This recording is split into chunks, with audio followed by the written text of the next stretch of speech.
안녕하세요, 여러분. 오늘은 병화에 대해서 알아볼게요. 여러분들 병화는 어떤 거라고 들으셨나? 태양이라는 의미예요. 병화는 온 세상 만물을 양육하면서 구석구석까지 골고루 비춰주는 것처럼 매사에 공평하고 모든 사람에게 골고루 잘 대해주고 다른 사람을 이제 속이거나 이런 일은 잘 없고요. 오히려 너무 밝고 많이 마음속에 있는 걸 열어주려고 해서 좀 단점이 될 수도 있어요. 밝고 환한 태양처럼 쾌활하고 매사에 정열적이고 적극적이면 화끈하나 불같이 급한 성격 때문에 실수를 많이 하거나 실증을 빨리 느끼는 게 좀 단점일 수도 있어요. 병화는 포커페이스가 안 됩니다. 얼굴을 감출 수가 없어요. 거짓말을 못 하는 거예요. 그리고 말이 좀 많아요. 많이 참견해야 되고, 많이 거들어줘야 되고, 이런 것들 때문에 좀 시끄럽다, 이럴 수도 있는데, 기본적으로 말솜씨는 참 좋습니다. 화려한 걸 참 좋아해요, 병화는요. 그리고 우울해 보이지 않고, 병화에 있는 사람과 같이 있으면 재미있죠. 그럼 병화가 각 오행을 만났을 때 어떤 기운이 있는지 알아볼게요. 병화가 간목을 만나면은 병화에게는 목생화로서 할 일이 생기는 거예요. 할 일이 생긴다라는 거는 병화가 나무를 키워줘야 된다라는 거. 그리고 그 병화가 간목이 있으면 빛이 멀리까지 나갈 수가 있고 화력이 세지는 것으로 볼 수 있어요. 물론 간목이 병화가 있어도 굉장히 좋죠. 간목이 병화가 있으면 바라보는 그 목표점이 생기고 나를 조력해주는 내가 어떻게 해야 되는지 방향성을 제시받는 것이고 병화가 간목이 있으면 나는 불이 꺼지지 않는 그런 조력자가 생기는 것이에요. 내가 할 일이 생기는 것이고요. 병화가 을목을 만나면 어떨까요? 비록 목생화의 그 화력은 조금 간목에 비해서 조금 떨어질 수는 있어요. 하지만 꽃을 피우는 일이기 때문에 이거 역시도 병화에게는 어떤 목적이라든가 할 일이 생기는 거 이렇게 볼 수 있겠죠. 그 노력한 것에 비해 간목보다는 결과가 조금 떨어질 수는 있어요. 음, 그렇지만 이제 꾸준하게 간다면 아름다움을 유지할 수 있는 그 을목의 어떤 생명력과 병화의 화려함이 만나서 아름다움을 유지할 수 있는 그래서 아주 나쁘지는 않습니다. 간목보다는 조금 떨어질 수는 있습니다. 그리고 병화가 같은 병화를 만나면 어떨까요? 하늘에 태양이 두 개가 뜨면 안 되죠. 너무 밝아서 보이지 않는 것.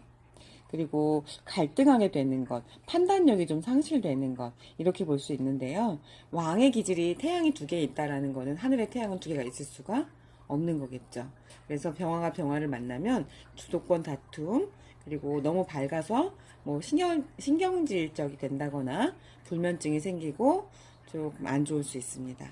병화가 정화를 만나는 건, 정화는 병화에게 큰 데미지를 주진 않아요. 왜? 정화는 달빛, 뭐 레이저빛, 별빛 이런 기운이고 병화는 태양이기 때문에. 근데 정화 입장에서는 조금 데미지를 입을 수도 있겠죠. 밝아서 내 모양이 보이지 않으니까. 그리고 어떤 그 서로 간에 이렇게 같은 빛과 열의 기운이기 때문에 수기가 없는 좀 조열한 사주 이런 데에서는 건강상의 문제도 발생할 수 있어요. 굉장히 히스테리컬해지고 신경질적이 되고 좀 더 예민해질 수 있으니까 병화가 정화를 만나는 것도 그렇게 좋지는 않습니다. 병화가 모토를 만나면 어떨까요? 모토는 높은 산을 의미합니다. 병화는 태양이에요. 강원도에 여러분 어때요? 강원도는 산이 높으니까 태양이 늦게 뜨고 일찍 져요. 행동 반경이 굉장히 줄어듭니다. 활동력이 약해지겠죠.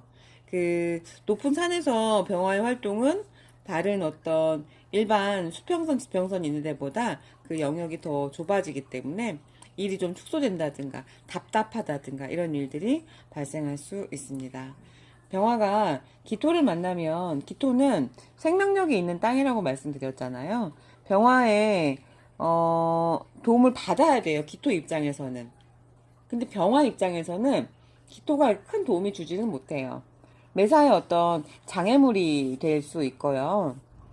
이 상관의 기운이잖아요. 상관의 기운은 나중에 설명드리겠지만 어떤 상할 쌍자, 상처 상자의 관직 관자라 그래서 내가 머물고 있는 조직이라든가 어떤 투덜거림이 좀 심해진다든가 내가 좀 불만이 많아진다든가 이래서 말조심을 해야 되는 경우도 발생할 수 있어요. 그래서 모토가 기토를 만나는 거는 그닥 썩 좋지는 않습니다.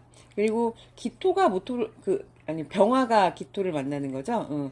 병화가 기토를 만나는 건 썩 좋지는 않고요. 기토가 병화를 만나는 건 오히려 또 괜찮습니다. 그럼 병화가 경금을 만났을 때는 어떨까요? 서로 병화와 경금은 상처를 주지 않아요. 경금한테 병화는 어떤 편관의 기운이잖아요. 그럼에도 불구하고 상처를 내지 않아요. 서로 비춰주는 역할을 한다라고 하죠. 그래서 경금한테 병화도 괜찮고 병화한테 경금도 서로 이렇게 유정한 사이가 될 수 있다. 서로 인의 예지신 중에 병화는 예를 의미하고요. 경금은 의를 의미해요. 그럼 예의를 따진다 해서 서로 간에 어떤 배려를 하게 되고 서로 상대방을 위해주고 이런 일들을 하다 보니까 병화와 경금은 서로 유정한 사이가 될 수 있습니다. 단 꽁짝이 잘 맞으면요 둘이 이렇게 주색 잡기라든가 뭐 그런 유흥이라든가 이런 걸 즐기는데 또 굉장히 잘할 수도 있는 그런 구조가 된답니다. 병화가 신금을 만나면 이거는 이제 합의 기운이에요. 또다시 합의 기운은 서로 좋지는 않습니다. 이 병화 입장에서 신금을 만나서 합의되면은 석양이죠. 그 지는 태양. 이래서 어떤 갑자기 화려한 빛을 낼 수는 있겠지만 내 몸이 좀 사그라드는 내 활동 영역을 잃어버리는 이런 모양을 보기 때문에 병화가 신금을 만나는 거는 그닥 썩 예쁘다고 볼 수는 없어요. 내 빛을 잃어버리는 기운입니다. 병화가 임수를 만나면 물상적으로 보면 임수는 큰 바다와 호수예요. 병화는 태양이고 그럼 태양이 떠있는 큰 바다와 호수 그림이 예쁘죠.